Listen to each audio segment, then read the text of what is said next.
저는 6.25 사변을 겪어보지 않았습니다만은 6.25가 올해가 72년 된 한 해인데 이런 생각이 들었어요. 왜 해마다 6.25에 대하여 기억하고 또 그게 잊지 않기를 원하는가?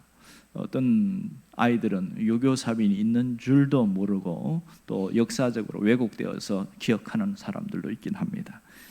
참 6.25 사변 때문에 아직도 이산가족이 남아있는 가족들 중에서 그 아픔을 갖고 있는 사는 사람들이 많습니다. 자료를 찾아보니까 한 이산가족이 1,000만 명이 넘는다고 해요. 이미 많은 분들이 돌아가시긴 했습니다만 역시 아픔은 그대로 갖고 살아가고 있습니다. 그런데 공부를 조금 해보니까 6.25 사변은 일어난 동기가 두 가지 원인이 있었다 이런 얘기를 하더라고요. 하나는 잘못된 계산 때문에 6.25 사변이 일어났다 이런 얘기를 합니다. 그러니까 북한군 인민 7개 사단이 내려올 때에 그때에 그 미국이 동북아의 그 평화협정의 선을 어디까지 했냐면 우리나라를 제외한 일본까지로 설정을 한 거예요. 그렇게 된 것을 알고 소련의 스탈린이 김일성에게 허락을 한 겁니다. 그래서 6.25 전쟁이 터졌다. 이것이 역사적 사실이고요. 또 하나는 미국이 우리나라에 대해서 너무 몰랐고 잘 몰랐기 때문에 쉽게 생각해서 끔찍한 전쟁이 벌어졌다. 이런 얘기를 하고 있습니다. 낙동강까지 내려왔을 때 정신이 바짝 난 것이죠. 그때에 전 국민 중에 특별히 기독교인들이 금식하면서 하나님 앞에 살려달라고 기도한 분들이 굉장히 많습니다. 그래서 낙동강 전투에서 전화위복이 되어지고 우리 서울을 수복하고 올라가게 된 이 모든 것은 사실은 기독교인들의 기도가 큰 한몫을 했다. 저는 그런 생각합니다.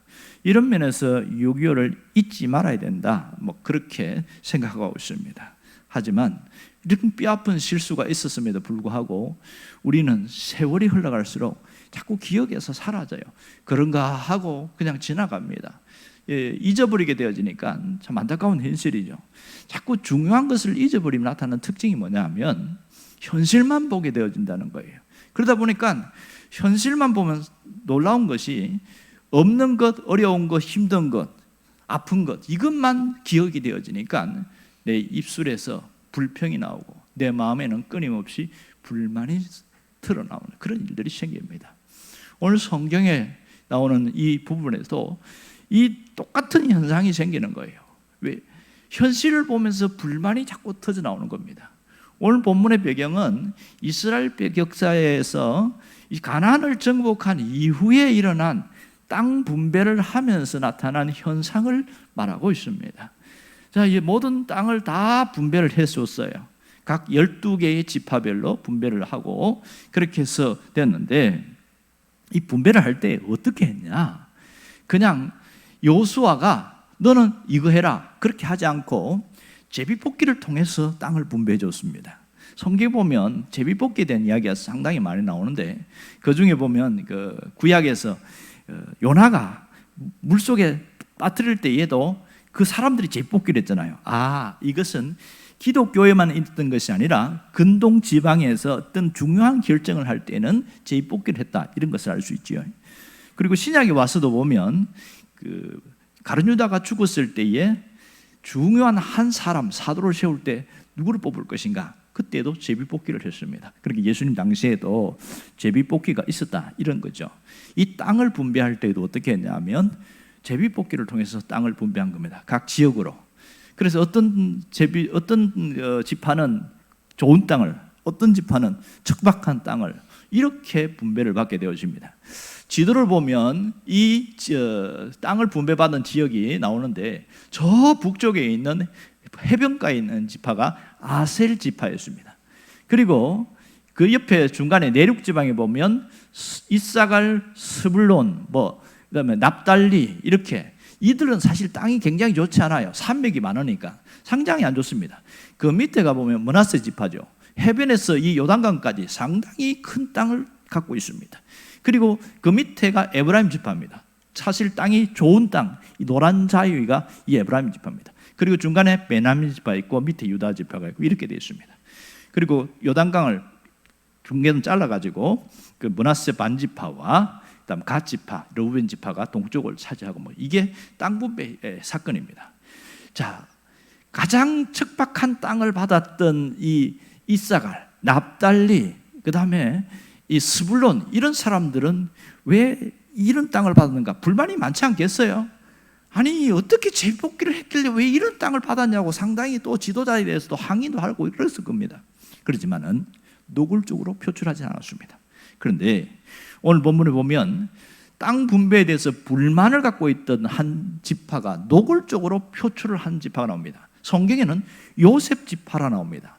요셉 지파는 므낫세 지파와 에브라임 지파를 합한 것을 요셉 지파라고 이야기합니다. 그러니까 실제적인 불만을 가진 자는 에브라임 지파였어요.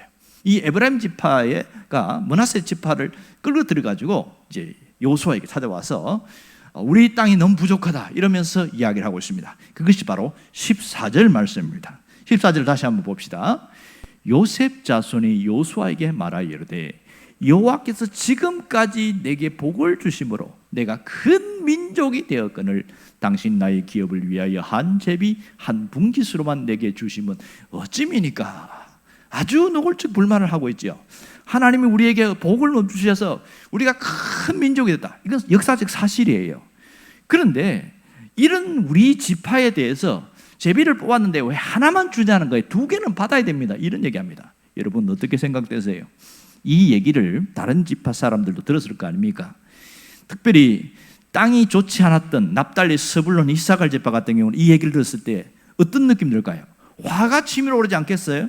안 그래도 땅이 좋지도 않고 좁은 땅이고 이런데 좋은 걸 가지면서도 이럴 수 있느냐? 이렇게 화가 날 수도 있는 거죠. 여러분들 그렇지 않습니까? 우리가 서로 나눴지만은 내가 가진 게 좀 별로 마음에 안 들어. 그런데 좋은 것을 갖고 있는 사람이 불만을 토로할 때 더 열이 받는 것이 현실인 것이죠. 자, 그러면 이 요셉 자손, 요셉 지파들의 주장이 잘못되었는가? 이거부터 먼저 따져봐야 됩니다. 이들의 주장은 사실 표면적으로는 잘못되지 않았습니다. 왜냐하면 억지 주장한 게 아니고 그들은 유다 지파의 땅보다 좁은 땅을 받은 것은 맞습니다. 지도를 보면 유다 지파는 남쪽 지방에 있는 큰 땅을 받았어요.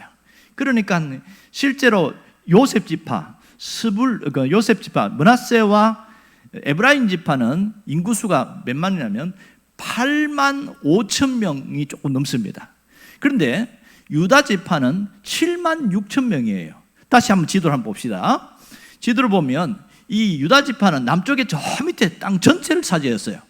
그러고 나서 이제 시몬 지파가 땅을 차지하는 게 없는 거예요. 그래서 유다 지파가 떼어줬어요. 이래서 시몬 지파가 남쪽 지방을 차지하게 된 이런 현상입니다. 그런데 므낫세 지파와 에브라임 지파 합쳐도 유다 지파보다는 땅이 조금 작습니다. 이게 불만이 있는 거죠. 인구가 우리가 많은데 왜 유다 지파에게 많이 줬느냐? 이제 유다 지파를 갖고 걸고 넘어진 거예요. 자, 심리적으로 보면요, 이 요셉 지파는 우월 의식이 강했습니다. 특별히 여호수아가 에브라임 지파 출신이거든요. 그러니 지도자가 우리 지파 사람이니까 특혜를 줘야 된다는 거예요. 그리고 은근히 유다 지파와 비교하는 거예요. 비교해서 우리가 저보다는 잘난 사람이 아니냐, 끊임없이 그런 비교식 속에서 유다보다는 나아야 된다, 이런 생각을 갖고 있었기 때문에 불만을 드러내게 된 겁니다. 자, 이때에 어떻게 이것을 해결해야 됩니까? 만일 요셉 지파의 주장대로 다른 지파의 땅을 떼어서 주면은 그 폭동이 일어날 거예요. 그렇다고 해서 이들의 주장을 무시하기는 상당히 어려운 상황입니다. 아주 곤란하지요. 이때에 놀라운 처방책을 내립니다. 그것이 15절 말씀입니다. 15절 말씀 함께 다 봅시다. 여호수아가 그들에게 이르되 네가 큰 민족이 되므로 에브라임 산지가 네게 너무 좁을진데 브리스 족속과 르바임 족속의 땅 삼림에 올라가서 스스로 개척하라 하니라. 야, 여호수아가 아주 명쾌하게 해답을 내놨습니다. 땅이 좀 좁다고 하는데 지금 지파별로 분배는 받았는데 이 에브라임 지파가 제일 불만이 많다고 그랬죠. 그게 비옥한 땅 삼림이 있는데 르바임 족속과 브릿 족속 그게 이제 자리 잡고 있는 거 아직 살고 있어요. 그러니까 가나안 족속도 살고 있는 거죠. 거기를 정복하면 그 땅까지 하면 충분하다 이렇게 얘기를 했습니다. 그랬더니 이 요셉 지파에서 또다시 핑계를 냅니다. 그건 아니고요 이러면서 핑계를 내는데 그것이 바로 16절입니다. 16절 봅시다. 요셉 자손이 이르되 그 산지는 우리에게 넉넉하지도 못하고 골짜기 땅에 거주하는 모든 가나안 족속에는 베스안과 그 마을에 거주하는 자이든지 이스라엘 골짜기에 거주하는 자이든지 다 철병거가 있나이다 이렇게 이야기합니다. 자, 두 가지 문제를 끄집어냈어요. 하나는 땅이 비좁다는 거예요. 그 땅을 차지해도 비좁다 이렇게 이야기를 하고, 또 하나는 그들에게는 철병거를 가지고 있습니다. 사실이죠 이게. 그러면 첫 번째 땅이 비좁다는 말은 맞을까? 지금 여기에 말하면 골짜기 땅 지금 그리고 여기에는 베스안 마을 그게 또 가나안 족속들이니까 아직 차지하지 못한 것이지요. 골짜기라 하면 우리가 막 계곡을 말하는 게 아니에요. 움푹 패 있지만 넓은 평원을 말합니다. 여기에 지금 가나안 족속들이 살고 있단 말이에요. 브리스 족속과 르바임 족속이 있는데 그 땅 차지하면 된다. 자, 여기서 보면 아까 뭐라고 그 여호수아가 얘기했냐면 브리스 족속, 르바임 족속이 있는 곳은 살림이다. 살림이 뭡니까? 숲이 울창한 곳이라는 거잖아요. 비옥한 땅 아닙니까? 그 땅은 결코 좁지 않습니다. 아주 좋은 땅이니까 괜찮습니다. 그런데 이들이 왜 이렇게 땅이 좁다고 말하냐? 지나친 욕심 때문입니다. 지나친 욕심이 그들이 오히려 부정적으로 보게 만드는 것이죠. 또 하나는 철병거가 있다. 이 말은 사실이에요. 철병거가 뭡니까? 전투를 하는데 마차에다가 수레라 모든 데다가 쇠로 이렇게 덧입혀가지고 더 유리하게 싸우게 했다. 우리가 말하면 장갑차 표현을 하면 됩니다. 문화적으로 이야기하면 이 당시는 청동기 문화였습니다. 그러니까 구리로 갖고 모든 것을 싸우니까 칼을 구리로 만들면 어떻게 됩니까? 한번 내리치면 휘어져 버리죠. 그런데 철기 문화로 넘어가는 그 시대인데 이 블레셋 족속과 가나안 족속의 몇몇 사람들이 철기 문화를 일찍 받아들인 거예요.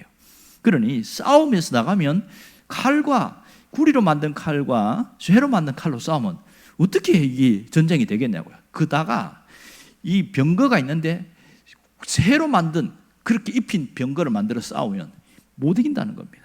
현실적으로 맞는 얘기지요. 자, 이때에 난감한 처지 아닙니까? 그럼 어떻게 해야 됩니까? 이러한 때에 뭘 해결책으로 내놓아야 될까요? 이 여호수아가 내어놓은 해결책은 17절입니다. 아주 기가 막힌 얘기를 하고 있습니다. 다 같이 읽어봅시다. 여호수아가 다시 요셉 족속 곧 에브라임과 므낫세에게 말하여 이르되 너는 큰 민족이여 큰 권능이 있은즉 한 분기만 가질 것이 아니니라. 놀라운 것은 여호수아가 요셉 지파의 능력을 인정을 해준 거예요. 그 불평하는 것을 야단치지 않고 오히려 지켜 세우면서 너희들은 큰 것을 가져야 되는 게 맞다 이렇게 인정을 해주고 있습니다. 굉장하지요. 최고로 높여주고 있습니다. 또 하나는 더 큰 땅을 차지해야 되는 게 맞다고 그들의 불평을 받아준 거예요. 이 점이 놀랍습니다. 그러고 난 다음에 미션을 하나 줍니다. 미션.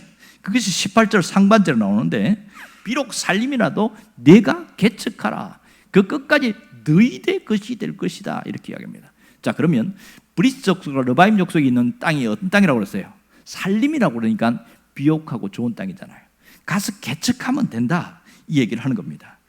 자, 여기 단어가 보면 15절과 오늘 18절에 같은 표현이 뭐냐면 개척하라는 단어가 나옵니다. 개척하라. 이 개척이라는 단어가 창세기 2장에서 같은 표현이 쓰이는데 이 말은 한마디로 하면 안주하지 말고 도전해라. 가서 땅을 취해라. 너의 것으로 만들어라. 이런 뜻을 갖고 있습니다. 개척하라. 이것이 굉장히 중요한 말이죠. 특별히 18절 하반절에 보면 이렇게 나옵니다. 가나안 족속이 비록 철병거를 가졌다고 할지라도 네가 능히 그들을 쫓아내리라. 자, 여기에 숨어있는 단어가 뭔지 아세요? 가나안 족속이 철병 가진 거 인정했어요. 그들이 굉장히 강하다는 것을 압니다. 하지만 네가 능히 그들을 쫓아내리라. 거기에 숨은다는 건 뭐냐? 믿음으로 나아가면, 이게 숨어 있습니다. 믿음으로 나아가면 능히 그들을 쫓아낼 수 있다.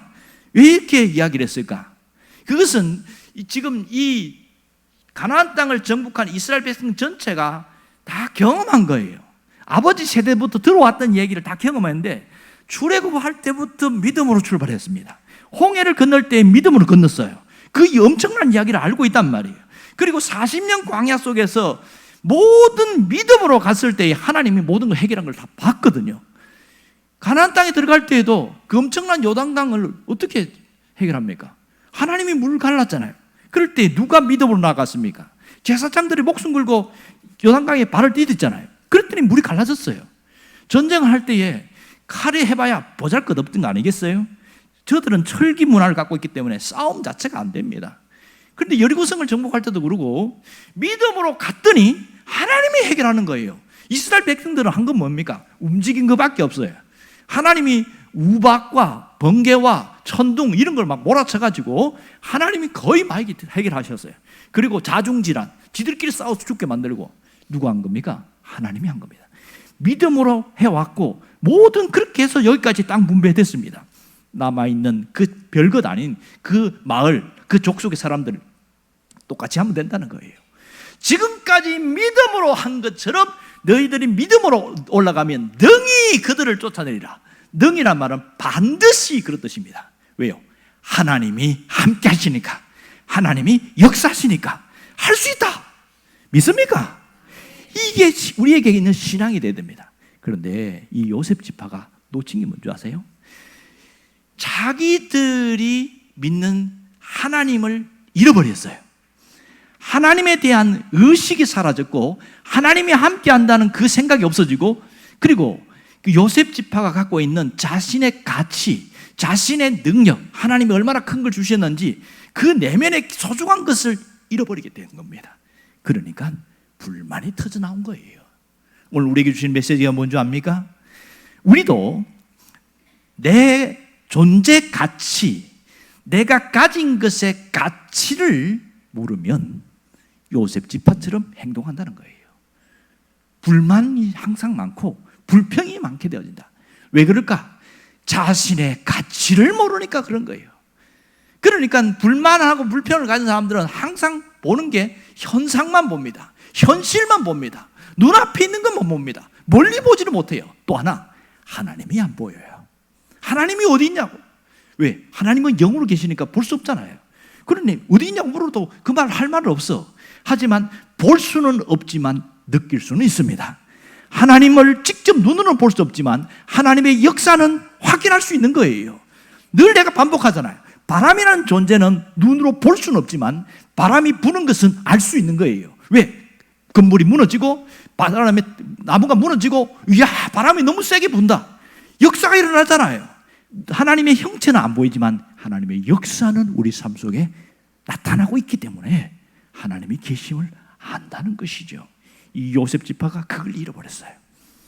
하나님이 함께 하신다는 그것을 잃어버리고 믿음으로 나아가면 해결할 수 있다는 그걸 놓쳐버린 것이죠. 그러니까 우리가 저기 유다 지파하고 비교할 때 너무 작다.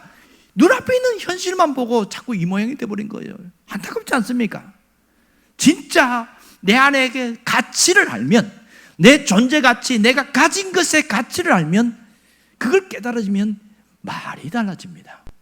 불평이 아니라 감사하게 되죠. 그냥 입술의 감사가 아니라 탄성의 감사입니다. 깨달음의 감사예요. 하나님 정말 감사합니다. 이렇게 달라지면요, 뭐가 변하는 줄 압니까? 보는 게 달라요. 그전에는 없는 것, 부족한 것, 모자란 것, 어려운 것, 아픈 것, 다 나쁜 것만 보이던 그 눈이 감사로 변하면서 있는 것을 찾게 되어지고 감추어진 것을 보게 되어지고, 그래서 내 시선이 달라지는 거예요. 이 점이 얼마나 중요한지 모릅니다. 사람들이 인생을 힘들게 사는 이유는 자신의 가치를 잘 몰라서 그렇습니다. 오죽하면 소크라테스가 너 자신을 알라 이렇게 얘기했을까? 그러면 이 소크라테스가 너 자신을 알라. 그 말은 다 알아요. 하지만 자기 자신을 알고 살아가는 사람이 얼마나 있을까요? 자기 자신의 가치를 알고 자기 자신의 소중함과 귀중함을 알고 살아가는 사람이 몇이나 있을까요? 그걸 잘 모르기 때문에 어떤 사람들은 과대평가합니다. 내 자신을 과대평가해요. 내가 얼마나 대단한지 아느냐? 그러면서 자기의 외적으로 있는 것을 자꾸 과시하고 드러내고 뭔가, 그리고 나보다 못한 사람은 멸시하고 아주 무시해버리고 자기는 아주 대단한 교만하고, 그래서 내 위치에 있는 사람과 있어야지 그러면서 교회 와서도 어깨에 힘을 딱 줍니다. 이게 과대평가입니다. 또 하나는 과소평가예요. 나는 못났고, 나는 가난하고, 나는 불쌍하고, 나는 무식하고, 나는 못생겼고, 자꾸 자기를 과소평가하다 보니까 자신을 스스로 비참하게 만들고, 스스로 경멸하고, 스스로 자기 자신을 무시하고 학대하고 부정하게 되는 거죠. 그래서 늘 나는 불쌍해. 자기가 불쌍하다는, 세상에 제일 불쌍한 사람 누구냐? 나 자신이 하는 거예요. 이렇게 말을 많이 하는 사람이라면 자기가 과소평가하고 있다는 것을 알아야 됩니다. 이것은 진정한 신앙의 모습이 아니라는 것을 분명히 기억해야 됩니다. 하나님이 그렇게 만들지 않았거든요. 어떻게 해야 됩니까? 우리의 가치는 하나님 안에서 발견해야 합니다. 내가 가진 것, 눈에 보이는 것으로 나의 가치를 발견하는 것이 아니라 하나님 안에서 내 자신을 볼 수 있고 내 자신을 발견할 수 있어야 진정으로 객관적으로 나를 볼 수 있게 되는 것이지요. 그러니까 내 속에 누가 있는 것을 보고 나를 평가하는 겁니다. 사도 바울은 이것을 깨달았습니다. 바울은 자신의 외모가 형편없었어요. 말도 그렇게 탁월하지 않았어요. 하지만 그는 말은 잘 못하지만 글은 잘 쓴다 이러면서 자기는 내 안에 보배가 있다 이렇게 합니다.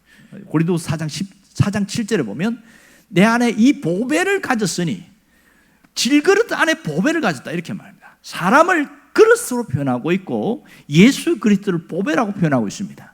그러니까 생각해 보세요. 이 그릇이 별로 모자랄 없지만 여기에 다이아몬드를 하나 큰 걸 갖고 있어요. 사람들은 어떻게 볼까요? 우와, 다 귀하게 봅니다. 그러면 그릇이 생각할 때 내가 잘났나 보다 하고 자기를 의시되고 나이를 높이고 나를 대단하게 보면 어떻게 될까요? 사람들은 다이아몬드를 보고 귀하게 보고 사람들 탄성을 지르는 거잖아요. 착각을 하면 그 그릇 자체를 보고 그렇게 탄성을 지르는 줄 알고 있습니다. 하나님은 우리를 볼 때에 우리 속에 누가 있느냐? 예수님이 계신다면 그걸 보고 귀하게 여기는 거예요. 그래서 구약 이사야서에 보면 너는 보배로운 자다. 첫 번째.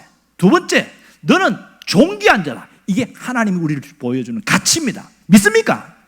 왜? 내 안에 누가 있어요? 예수님이 있으니까 보배로운 자고 존귀한 자다. 이걸 100% 받아들이는 사람은 자존감이 높아집니다. 자존감이 높아져요. 내가 대단한 자구나. 나는 형편없는 자라고 생각했는데 나는 가치 있는 자구나. 이렇게 깨달으니까 달라지죠. 사는 게 달라져요. 어떻게 다 살아요? 믿음으로 살아가려고 합니다. 하나님을 생각하고 삽니다. 하나님이 함께 하신 것을 의식하고 살아가려고 하는 거예요. 이 점이 달라지는 것이죠. 하지만 요셉 지파가 놓친 게 뭐예요? 그걸 잃어버렸어요. 그러니 자기들이 외적인 것만 자꾸 치중하면서 그렇게 자기 자신의 가치를 나타내려고 한 겁니다. 이게 문제인 것이죠. 하나님이 함께 하심을 믿는다면 불평이 사라집니다. 하나님이 함께 하시는 믿음을 가진 자들은 불만이 사라지기 시작합니다. 왜? 가치가 달라졌으니까요. 하지만 그것을 잃어버린 자는 여전히 불만투성이고 불평이 많습니다. 불평이 많아요. 자기 자신에 대해서 불만이 많은 사람들이 하는 것이 돈만 있으면 고치려고 하잖아요. 돈만 있으면 걸치려고 하잖아요. 얼굴도 고치고 눈썹도 고치고 광대뼈도 고치고 돈만 있으면 성형해갖고 더 예쁘게 만들려고 하는 거예요.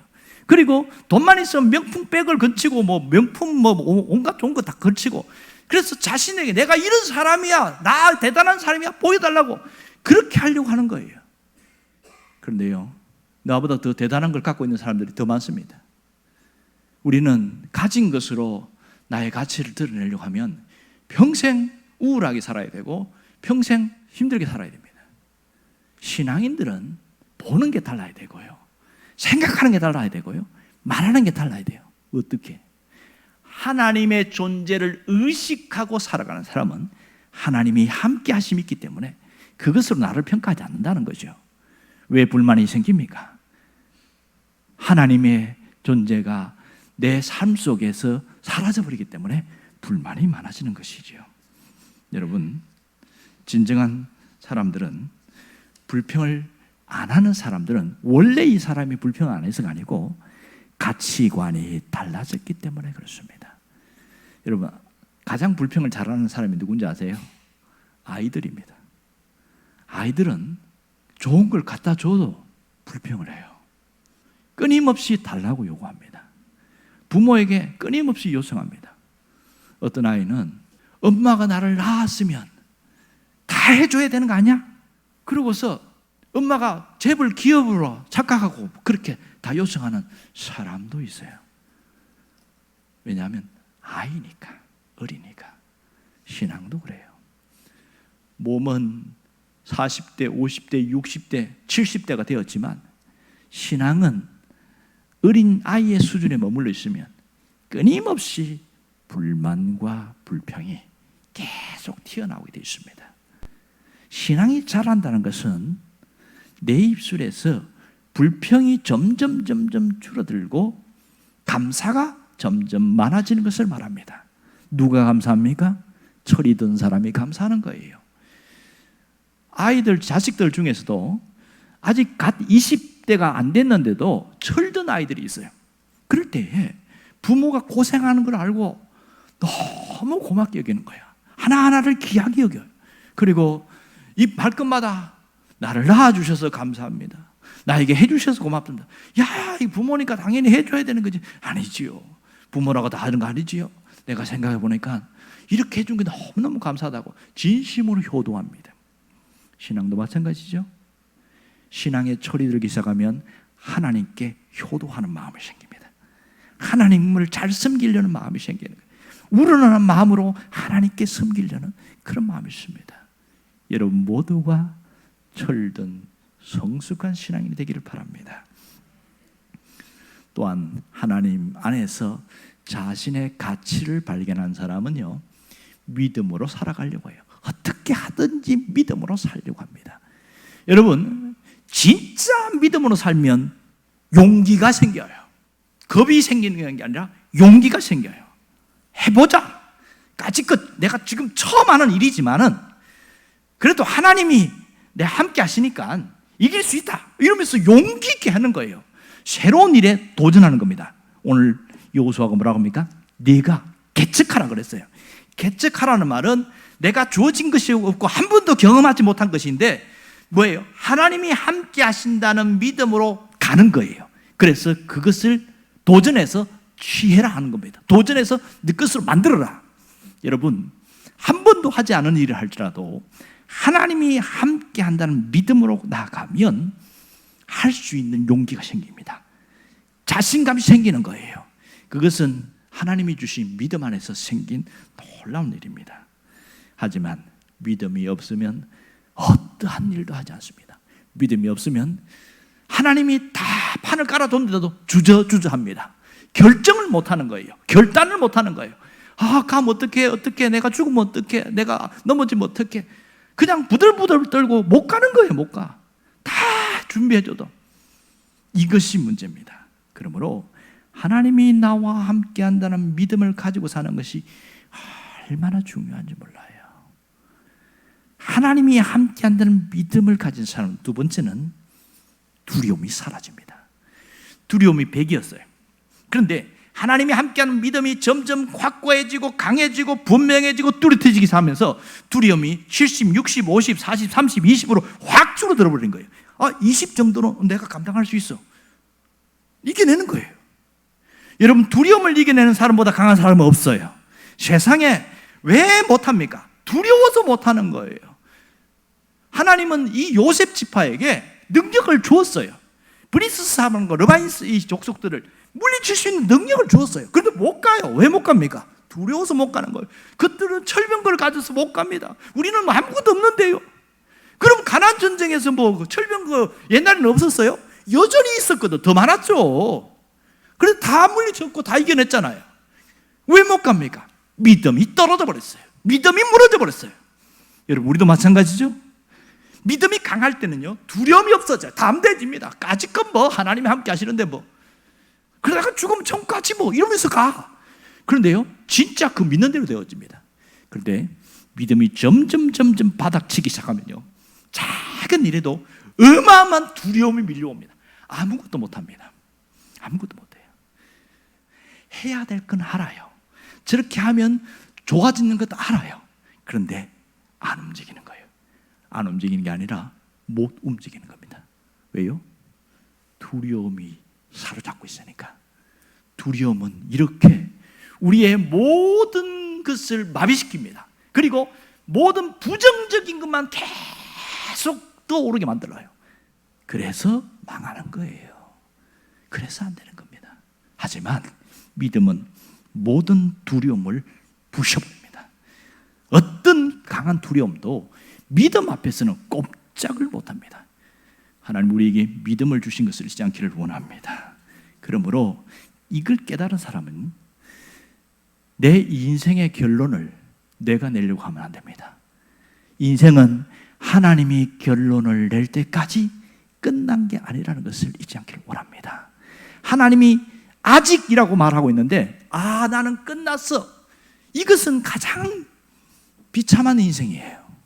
가장 안타까운 인생이에요. 하나님이 아직이라고 그러면 현재 진행형입니다. 죽을 위기인데 하나님은 너 아직 죽을 때가 아니야. 그러면 거기서 살아나요.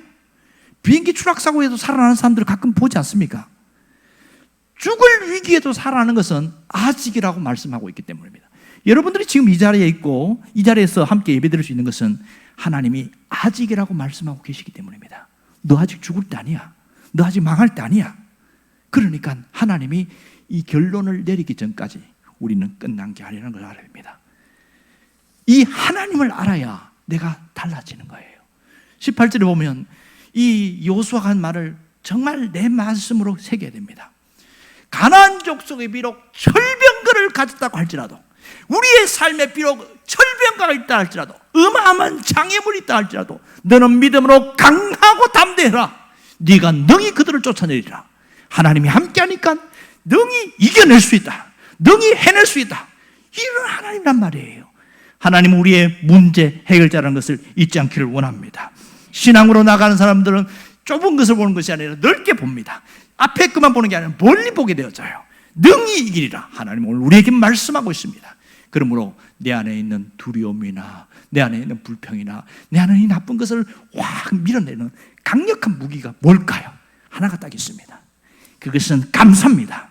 성숙한 사람이 한다는 감사를 내가 미리 당겨서 내가 감사하면 비로소 내가 철든 성도가 되고 내가 성숙한 신자가 되어지는 거예요. 감사를 미리 당겨서 하는 거예요. 감사가 얼마나 능력인지 우리가 잘 알고 계시죠? 여러분, 어떻게 감사해요? 없는 것 보고 불평하지 말고 있는 것 바라보고 감사하면 되는 것이죠. 제가 설교 준비하다 보니까 이런 얘기가 실제 있더만요. 어떤 분이 전쟁에 나갔고 팔이 잘려서 하나는 오른팔, 하나는 왼팔 잘렸어요. 두 사람이 누워있다가 이제 몸 치료하고 나오는데 왼팔이 잘린 사람, 오른팔이 잘린 사람, 자, 오른팔이 하나 있으니까 뭐든지 할 수 있잖아요. 그런데 이 사람은 늘 부정적이에요. 팔이 없는 것만 보면서 슬퍼하고 분노하고 우울해하고 계속 팔 없는 것만 생각하는 거예요. 그런데 오른팔이 잘린 이 병사는 왼팔 갖고 할 수 있는 게 없잖아요. 그런데도 팔이 있는 것을 보고 다행이다. 팔이 하나 있네. 끊임없이. 그러면 늘 오른손만 사용했는데 팔이 날아가 버렸어요. 왼손으로 지금 할 수 있는 것을 이제 자꾸 찾고 뭔가 해보기 시작하는 거예요. 그렇게 하는데 사람이 의식이 팔이 없다고 생각하고 살다 보니까 이 사람은 나중에 어떻게 살고 있는가 추적을 해봤더니 하루 종일 술 먹고 결국은 알코올 중독자가 되어서 폐인이 되어가지고 그렇게 갖고 살아가고 있어요. 저 사람 얼마 못 가 죽겠다. 이게 현실이었어요. 그런데요, 팔이 하나가 있다고 생각한 이 사람은요, 삶이 달랐어요.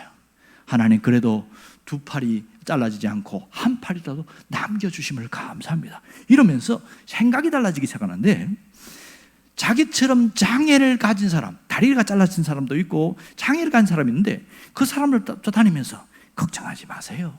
아직 하나는 남아있잖아요. 이러면서 위로하고 격려하고 용기를 주고 뭐 이런 일을 하는 거예요. 놀랍죠? 이 사람은 어떻게 되는지 아세요? 내가 남아있는 것으로 어떻게 할까? 하나님 도와주세요. 있는 거 가지고 내가 할 수 있도록 도와주세요. 그러면서 끊임없이 개발하고 개발해서 유명한 강사가 됐어요. 장애가 인생을 망하게 하는 게 아닙니다. 문제는 부정적인 생각이 인생을 망하게 합니다. 혹시 여러분은 없는 걸 보고 있습니까? 있는 걸 보고 감사하고 있습니까? 있는 것으로 감사하는 사람은 하나님의 스토리를 만들어 나갑니다. 감사를 하는 사람은 하나님의 이야기로 만들어낼 수 있다는 사실입니다. 하나님이 우리에게 감사를 하라고 명령을 하는 이유는 바로 여기 있습니다. 우리의 인생은 그저 하나님이 알아서 열어주는 것이 아니라 내가 의식을 바꾸고 말을 바꾸고 그렇게 태도를 바꿀 때에 인생이 열린다는 걸 하나님이 보여주셨거든요. 다음 주는 맥주 감사주일입니다. 감사는 1년에 절기가 딱 2번 있어요. 왜 2번 내놨을까? 반드시 감사를 체질화시켜야 된다. 이게 목적이에요. 감사를 회복하라. 이게 목적이에요. 그러면 이 맥주 감사주의를 준비하는 게 대단히 중요합니다. 마음으로 준비하고 내 몸으로 준비하고, 그래서 하루 종일 일주일 내내 감사로 입술로 그렇게 고백하고 또 예물로 준비하고 준비해서 감사절을 지키라. 그것이죠. 왜요? 하나님이 펼쳐나갈 아름다운 세계가 감사와 함께 이어지니까 하나님께서 역사하실 겁니다. 만일 여러분들이 이 요셉 지파처럼 있다면 선택은 2가지입니다. 여호수아의 말을 믿고 믿음으로 올라가든지, 에이 철병 그 때문에 안 돼, 우리는 안 돼, 그리고 포기하든지, 선택은 내가 하는 겁니다. 여러분이 감사하십시오 아무리 말을 해도 내가 감사하면서 살든지, 그건 목사님이 늘 하는 말이지 뭐 그렇게 하고 무시하든지, 선택은 내가 하는 겁니다. 인생의 결론은 나의 선택에 따라서 확연하게 달라집니다. 여러분의 인생이 회복되기를 주의 이름으로 축원합니다. 기도하겠습니다.